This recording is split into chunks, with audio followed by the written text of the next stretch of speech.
Donc, ton programme a été, à quelque part, il a été utilisé dans des municipalités. Oui, puis il est utilisé encore. Il est encore en train d'utiliser, on l'utilise dans différentes municipalités. Tu t'es pas frappé à des portes où, OK, non, mais là, t'es qui, toi, pour t'es pas reconnu. Amener un programme ça. Autre que celui de la Croix-Rouge, je sais pas trop. Demain, je vais vendre à la ville de Verdun ou Longueuil. Comment on fait pour vendre quelque chose qui n'est pas reconnu? Denis, comment on fait ça? Si tu ne me permets pas de le reconnaître, si tu ne me permets pas de te dire qu'il y a des gens qui l'utilisent et qui reconnaissent la performance, si tu ne me le permets pas, ben qui d'autre peut le reconnaître? Moi, je pense que s'il faut qu'il y ait une étampe nationale ou fédérale, ben la meilleure exemple restera Céline Dion.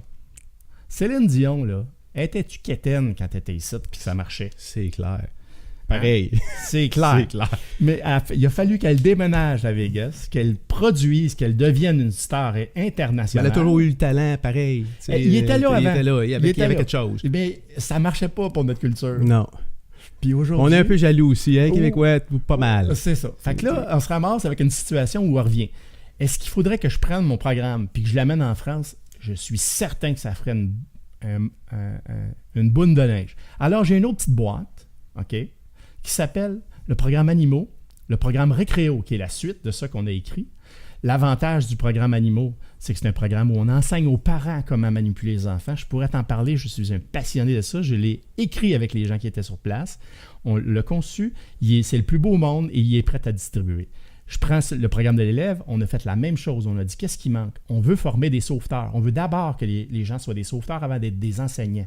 Parce qu'on ne veut pas engager un sauveteur et un enseignant. Au Québec, c'est ce qu'on a. On a des sauveteurs, puis on a des enseignants. Ça prend les deux. Moi, je pense qu'on est capable de diminuer puis d'intégrer les deux parce qu'on a une réalité qui est différente. C'est qu'il y en a de moins en moins. Écoute, ça prend des heures et des heures avant de devenir sauveteur. Il faut que tu sois requalifié. Ça coûte des sous. Puis on est dans un marché où l'emploi n'est pas là. Les gens, là, ils ont des salaires. Écoute, quand tu commences comme salaire étudiant à 25$ de l'heure, là, ça commence à être élevé. Comme sauveteur, tu parles. Comme sauveteur. Parce que toi, tu les engages à 25$ de l'heure, c'est ça? Moi, je les engage selon leur qualification. Là. Okay. J'en ai qui sont plus que ça, puis il y en a qui sont moins que ça. Et ça des varie. Étudiants, tu as des étudiants là-dedans? Ben, tous mes étudiants dans tout cours, là, dans mes affaires, dans tout cours, là, écoute, il n'y a personne qui est au salaire minimum chez nous. Là. Puis là, il y a une pénurie. Ben oui. Tu as de la misère à y trouver. Oui. Là, on engage des retraités. Wow. Fait que là, je suis rendu ailleurs. Mais j'ai un autre marché, les retraités. Ce qui est cool, c'est que j'ai une autre culture. Je vais faire une parenthèse, là, parce qu'on parle des jeunes. Là. Ouais. C'est quoi? Tu qualifies ça comment, la pénurie de main-d'œuvre? Parce que moi, j'ai des ados qui travaillent pas, qui cherchent des jobs. Des fois, je me pose la question, hey, veux-tu vraiment travailler ou whatever quoi? Comment tu qualifierais cette génération-là? Tu sais, la génération Internet là, versus les générations d'avant ou parce que il manque de main-d'œuvre. Puis tu payes 25$, mettons, de l'heure. C'est hallucinant que tu n'en aies pas plus. Là, je pense qu'il y a un écart qui se fait. C'est-à-dire qu'il y a beaucoup plus de jeunes qui sont pas mal meilleurs qu'ils étaient avant. Puis il y a beaucoup plus de jeunes qui sont pas mal moins bons qu'on en avait avant. L'écart, c'est séparé. C'est qu'on a deux types. Tu sais, ça faisait peur les gamers, là. Ça, c'est un bon exemple. Moi, dans mes 3, j'en ai un qui était gamer. Tu as 5 enfants, c'est ça? Oui, j'en ai 5. Okay. Mais j'en ai 3 d'une première famille avec moi, mes 3 gars. Et José, mon épouse, elle en a 2. Et est-ce qu'ils suivent les traces? Ils ont vraiment l'âme entrepreneur chez nous. Là, c'est là. Ça, c'est assez évident. Puis moi, je le sais, fait que je le travaille. J'essaie de ne pas trop jouer le rôle de l'entrepreneur sur leur choix, mais je m'aperçois que j'influence, c'est bien évident. Là.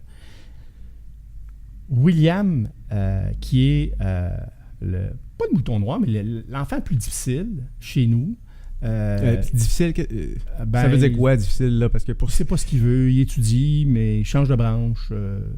C'est un adolescent, une adolescence rejetée. Tu sais, j'essaie de voir la difficulté de l'individu. Il est comment avec les règlements?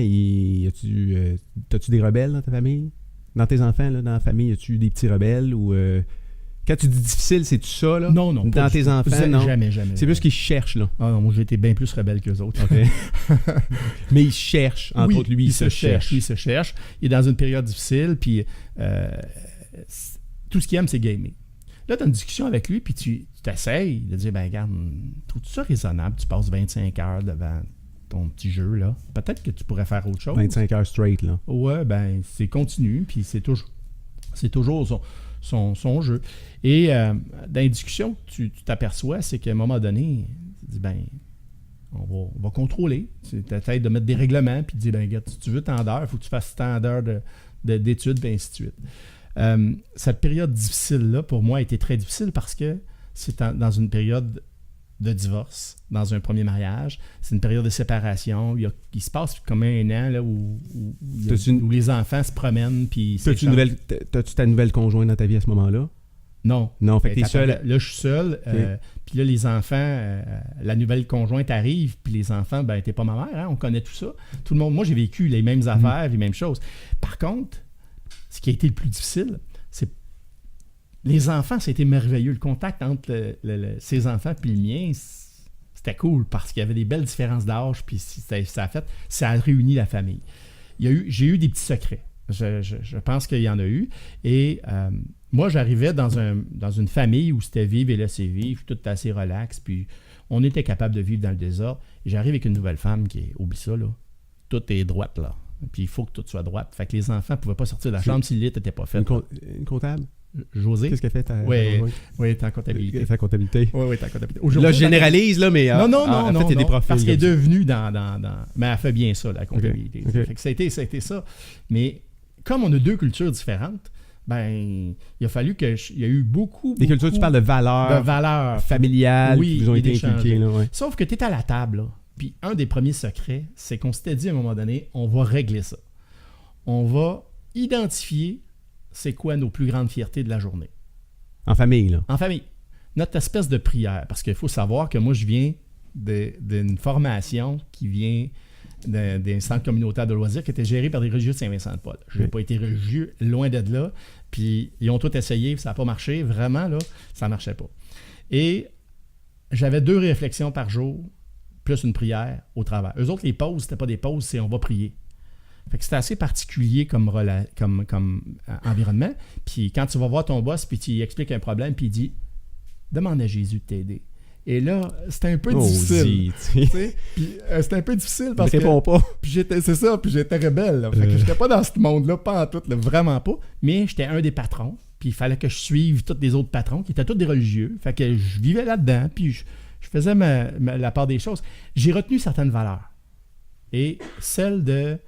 la fierté est importante pour moi, comme père, importante comme employeur. La fierté, l'estime de soi, c'est quoi? C'est tout... fier de ce que tu fais, oui. C'est fier de quitter. Oui. Fier des autres aussi. C'est fier de ce que les autres accomplissent, et ainsi de suite. Toutes ces espèces de valeurs qui tournent autour de ça. Et quand on est arrivé je dirais, autour de la table, ben on s'assoyait, puis on disait aujourd'hui, qu'est-ce que j'ai le plus aimé? Écoute, ça change une dynamique de repas. Comment ils étaient, les enfants? Ben là, à ce moment-là, c'est des ados. Les premières fois, ils étaient un peu surpris. Ça leur tentait pas. Ils pas la première fois. Ouais. Mais après ça, ils ont embarqué dans le moule. On n'a pas lâché le morceau. Ils ont embarqué dans le moule. Puis ça a duré peut-être 3-4 ans. Là. Écoute, c'était cool, là, parce que tu t'assoyais. Puis il invitait des amis à la maison. Puis il disait, hey, je suis un peu gêné parce que là, vous allez amener ça. Là. On peut-tu faire attention d'éviter ça? Non. Ça fait partie de notre famille. Vous le faisiez avec les amis aussi? Oui. Okay. Puis ça rentrait, puis ça marchait. Okay. C'était notre prière à nous autres, puis c'était notre façon. Puis ça allait embarquer une nouvelle dynamique. Aujourd'hui, le matin, j'arrive à la job, puis... Tu fais-tu cet exercice avec tes employés? Pour de vrai? Non. Immanquable. Non, c'est pas vrai. Ben oui.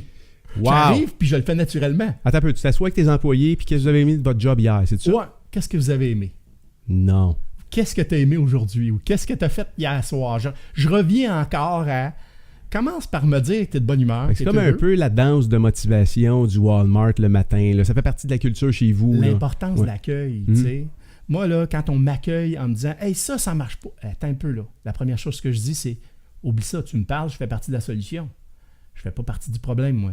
Si tu veux que je t'aide, il faut que tu me le dises, tu me l'expliques autrement. Et prends un recul, puis explique-moi-le autrement. T'sais, au niveau de la communication, là, l'accueil, cette partie-là là, du début, là, le brisage de glace, là, est tellement important pour moi que ça marche pas si je n'opère pas de cette façon-là. Fait que ça a fait partie au niveau des valeurs, puis ça a toujours resté. J'ai appris ces valeurs-là chez les religieux, là, je veux dire. Ça a été... Puis j'ai beaucoup appris de choses. Tu sais, je veux pas en parler en mal, mais je veux dire, aujourd'hui, avec recul, je m'aperçois que j'étais innocent, mais les gens qui étaient là l'étaient aussi. Puis pas innocent dans le sens niaiseux, mais innocent dans le sens où il n'y avait pas l'information. Tu sais. Fait que moi, j'ai appris à mes dépens. Là. Il y a bien des choses que c'était de l'essai-erreur. Puis aujourd'hui, avec ce que je connais, est-ce que j'aurais assumé tout ce risque-là? Peut-être jamais. J'aurais été dans un monde qui aurait été limité dans mes interventions. Fait que ce goût du risque-là que j'ai aujourd'hui vient de loin, là. Il vient de quand j'ai plongé, il vient de ma jeunesse. Oui, tout à fait. On en reviendra tantôt, là. Qu'est-ce qui se passe avec les jeunes aujourd'hui? C'est-tu le fait qu'il y a plus de familles dysfonctionnelles? C'est-tu le fait qu'il y a moins de valeurs qui leur sont inculquées tôt? C'est une question d'environnement ou c'est juste une question que... Tu sais, la société étant ce qu'elle est aujourd'hui avec la consommation tout de suite, avec Internet, avec... qu'est-ce qui fait en sorte que les jeunes, aujourd'hui, là, selon toi, là, ils sont moins aptes pas aptes, sont moins excités à l'idée d'aller travailler, puis l'idée de se trouver une carrière, ou ils sont-tu moins, je sais pas, tu sais, on dit qu'ils sont fainéants, que c'est des gamers, t'expliques ça comment? Ce qui est particulier, là, c'est qu'on en trouve dans tous les niveaux de société. J'ai un petit gars qui arrivait avec sa Porsche travailler, puis je dis, écoute, là, je pourrais même pas te fournir un paiement en salaire avec cette affaire-là. Il dit, non, il dit, mon père, il me paye mon char. Moi, tout ce que j'ai à payer, c'est mon gaz. Il va payer mes assurances. Donne-moi une job. Il arrivait le matin, 20 minutes avant, il partait. Il avait une discipline incroyable. Pourquoi? Parce qu'il voulait garder son char. À partir du moment où on comprend les raisons fondamentales de la personne qui vient travailler, quand on connaît ce qu'il vient chercher, et comme gestionnaire, on a un produit extraordinaire. Et le problème qu'on a, c'est qu'on n'est pas capable d'aller chercher quelque chose que quelqu'un ne veut pas. Je reviens à William. Je dis à William, tu vas aller au cinéma, tu vas pouvoir, avec l'argent, là, tu vas pouvoir travailler, tu vas pouvoir aller au cinéma, tu vas pouvoir aller faire... J'ai pas besoin. Je veux gamer. Tout ce qu'il voulait, c'était gamer. Là, on parle, il y a de ça combien de temps? Je dirais peut-être 2011, 2012. Parce qu'il n'est plus là-dedans. Là. Oui, il est encore là-dedans. OK. Dans le sens où il est resté dans la programmation. Il fait du design web aujourd'hui. Hit it! That's what I'm talking about. Wait! Okay, now, from the beginning.